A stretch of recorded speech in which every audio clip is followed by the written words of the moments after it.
The operators of Rainbow Six Extraction may be old friends if you've barricaded bomb sites and repelled off rooftops in Rainbow Six Siege, but it's time to take these relationships to the next level. Launching the best! Faced with a fierce and relentless army of Archean enemies, the operators of Extraction have had to adapt their abilities and evolve their loadouts to take on this deadly new challenge. So, in this episode of our Rainbow Six Extraction Deep Dive series, we're talking operators. Who are they? What unique gadgets do they bring to the fight?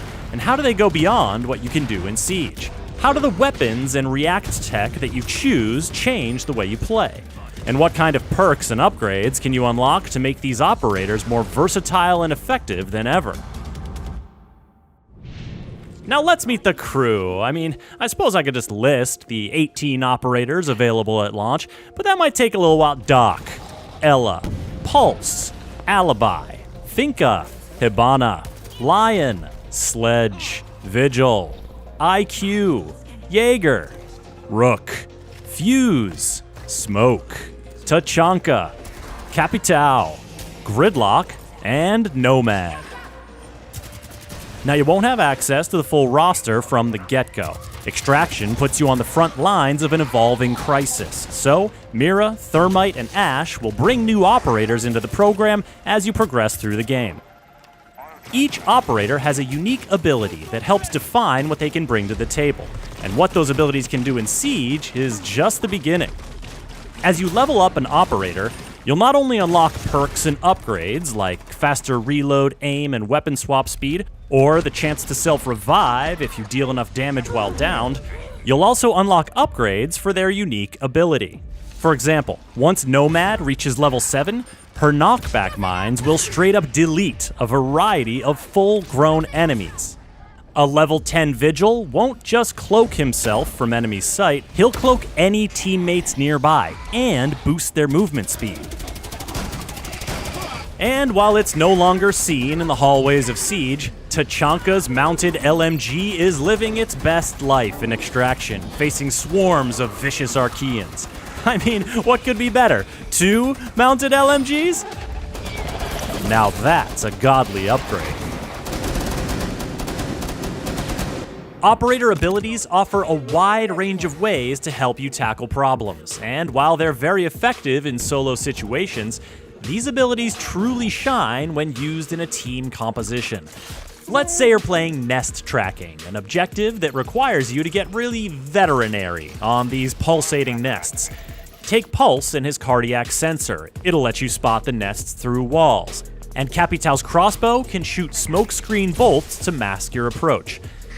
If things get heated, Capitao's venom bolts can create poisonous clouds to damage any party crashers, and Doc's healing stim pistol can help fix your squad up if any enemies manage to land a blow.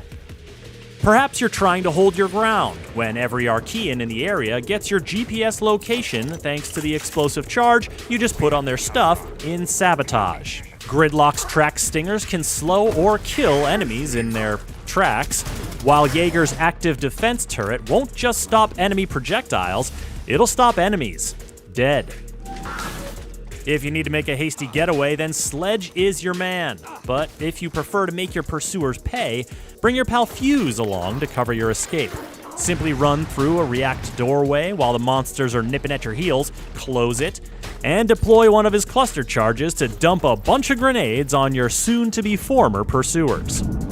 But the operator you choose is just one facet of how you tailor your approach to the objectives you receive. You've also got weapons, and in addition to their starting primary and secondary weapons, every operator unlocks their first arsenal update at level 3. These give you some powerful new options, like adding the M870 shotgun to IQ's loadout to give her a bigger bang for her buck than her AUG A2 assault rifle. Or adding Lion's HK417 marksman rifle to give him longer range and stronger bite than his V308.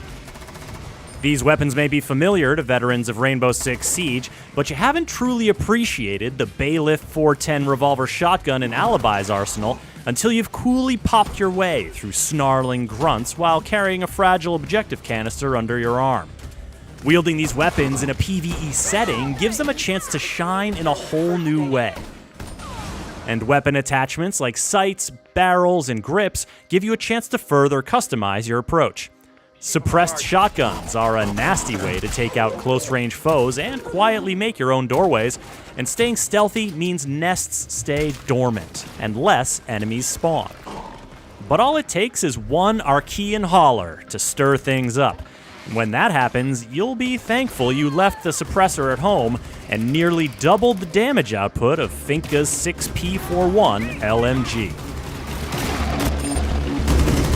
The final piece of the loadout puzzle is React Tech. Now, you can think of these as secondary gadgets from Siege if they were left alone on an island for millions of years and evolved into new species of clever and deadly devices.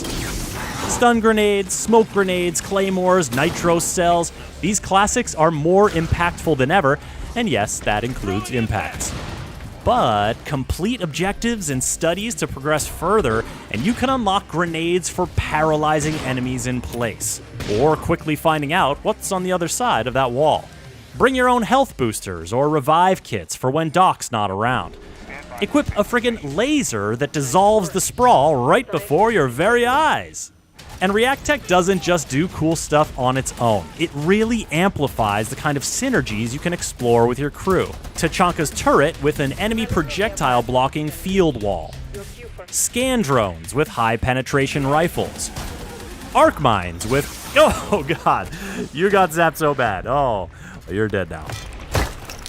Put it all together, and the ways you can customize your squad to take on different challenges just continues to grow exponentially as you progress. But there's a but. The name of the game is Extraction, and if you don't extract from your incursion, your operator will go MIA. The Archeans got him, and you gotta get him back. On your next incursion to that location, you'll get a shot at rescuing your lost operator on an MIA rescue. This requires you to find them and free their foam-encased body from a horrible, grabby tree demon that does not want to give them up, or, for that matter, let them down. If you get your operator out and pack them up for shipping, they'll be back in your roster and will heal back to full strength as you run successful incursions with other operators. So when you're thinking, hey, I can take on a tougher difficulty level, or, you know what, that's probably enough health to get me through the next subzone, just remember that going MIA is serious business. Then again, you take on tougher challenges, you get those big XP bonuses and upgrades, then business will be booming. Decide for yourself this January when Rainbow Six Extraction launches on PS4 and PS5. Xbox One and Xbox Series X and S, cloud gaming, and PC. Subscribe to this channel to catch the next video in our series, and get the latest updates at news.ubisoft.com.